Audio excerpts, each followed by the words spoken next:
So over the course of this humiliation ritual, which I estimate has been going on for more than 2 years, I would assume maybe close to 3 years,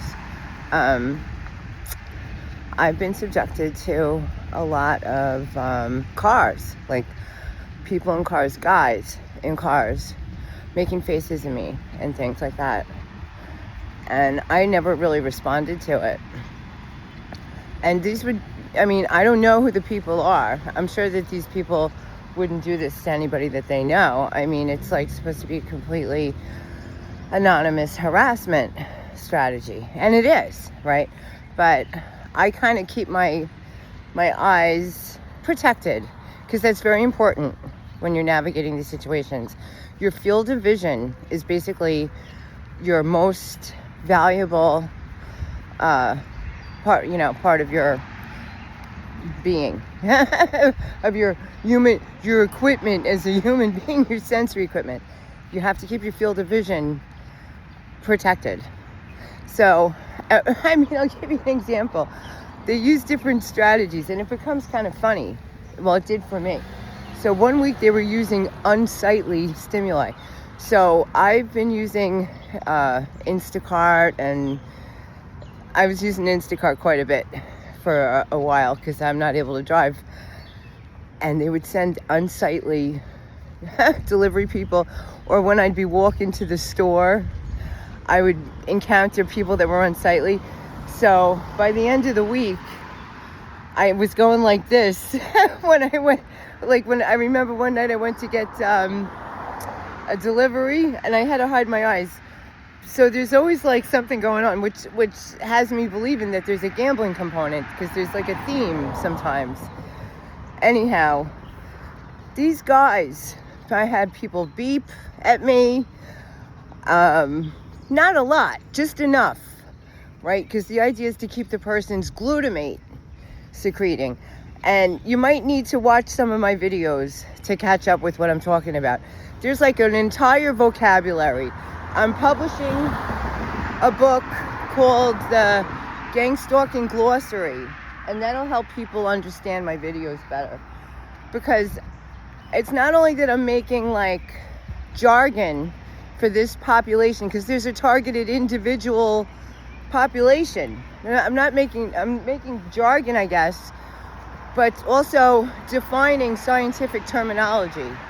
So like what people would call a Truman Theater, I would call an artificial environment. So that kind of stuff, because I'm working from an academic perspective in conjunction with YouTube and everything. But so let me tell you about this week's trend, because it's kind of funny. So these guys look at me, whatever. That was going on all along, but I never responded. So I think that like another person who would, personalize it would get upset and make a scene in the street, One day I did actually say something to a guy. He was gawking at me, and I said, "Why don't you take a picture? It lasts longer." So that was it.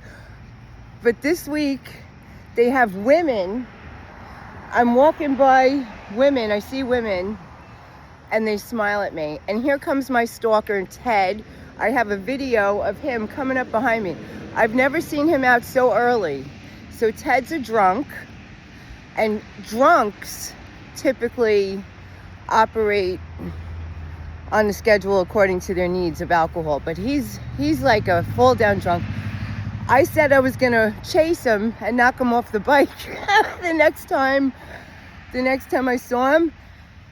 And I just happened to turn around, and there he was. And it's just bizarre. Yeah. Yep. So this is like very aggressive, and it's kind of childish, and it kind of gets funny. But I've seen these women this week, and they look right at me. Women of all races. So I just passed a Filipino woman that did this, and two young women, that both look like they're younger than 30 years old, like smiling at me, kind of like, laughing at me because of the humiliation ritual. which I'm going to call a humiliation ritual, because this is a golden goose. They make a lot of money humiliating people. It's big money, because people will eat this up. So if you're a targeted individual, not only are you a racehorse on a track that's going to get stuck, you're also kind of like a subterranean celebrity. People are watching you, and it's okay. I'm over it. I don't care anymore. And I think it's kind of good that I was able to collect all this information and help the public.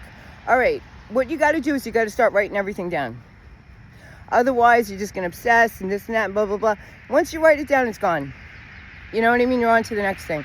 Write it down. There's so many reasons why writing it down is good for you. I have other videos about that, but this video is going on a little bit long. I'll talk to you guys in a bit, okay? I'm going to stay safe as I'm walking down the street. I don't know if people are going to come up behind me, this and that, blah, blah, blah. The Gangstalkers. What are you going to do? You got to keep a sense of humor. All right, upward and onward.